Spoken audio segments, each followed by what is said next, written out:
তো প্রথমে চোখে ড্রপ দিয়ে দেখেন সব কবুতরগুলো সুস্থ হয়ে গেছে চোখে চিকিৎসা করার পরে। তারপরেও আমার এই একটা কবুতর আমি খেয়াল রাখিনি ভালোভাবে। এর চোখটা দেখেন, এর চোখের সমস্যার কারণে আর বুকে হাড় বের হয়ে গেছে, একদম খাওয়া দাওয়া করতে পারছে না চোখের সমস্যার কারণে। আমি এই একটা কবুতরের খোঁজখবর ভালোভাবে রাখ।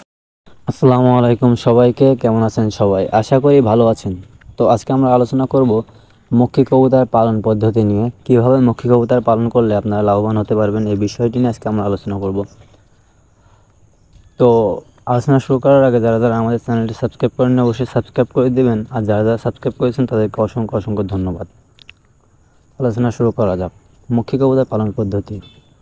মক্ষী কবুতর পালন করতে গেলে আপনাদের দুইটা বিষয় মানতে হবে।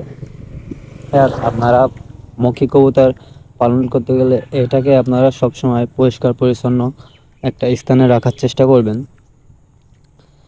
আর ওই স্থানটা যাতে সবসময় শুষ্ক থাকে সেই বিষয়টার দিকে একটু খেয়াল করবেন। যদি যে জায়গায় রাখবেন কবুতর ওই জায়গায় স্যাঁতসেঁতে হয়, যে কোনো কবুতরই হোক, তখন আপনি কবুতরকে সুস্থ রাখতে পারবেন না। তো মক্ষী কবুতর আপনারা দুইভাবে পালন করতে পারেন। একটা হলো ছেড়ে পালন করতে পারেন, আর একটা হলো আবদ্ধ অবস্থায় পালন করতে পারেন।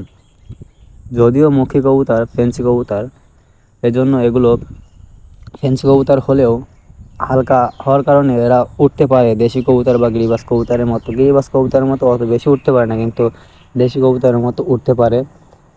এ কারণে আপনারা মক্ষী কবুতর ছেড়ে পালন করতে পারেন। ছেড়ে পালন করার অনেক সুবিধা রয়েছে, কারণ ছেড়ে পালন করলে আপনাদেরকে এক্সট্রা যত্ন নিতে হয় না, সবসময় পরিষ্কার পরিচ্ছন্ন রাখতে হয় না কবুতরকে। যদি খাঁচায় পালন করেন আবদ্ধ অবস্থায়, সেক্ষেত্রে দেখা যাচ্ছে এক এক জায়গা কবুতরের জন্য আলাদা আলাদাভাবে আপনাদের খাবার দিতে হবে এবং আলাদা আলাদাভাবে খাঁচা পরিষ্কার পরিচ্ছন্ন রাখতে হবে।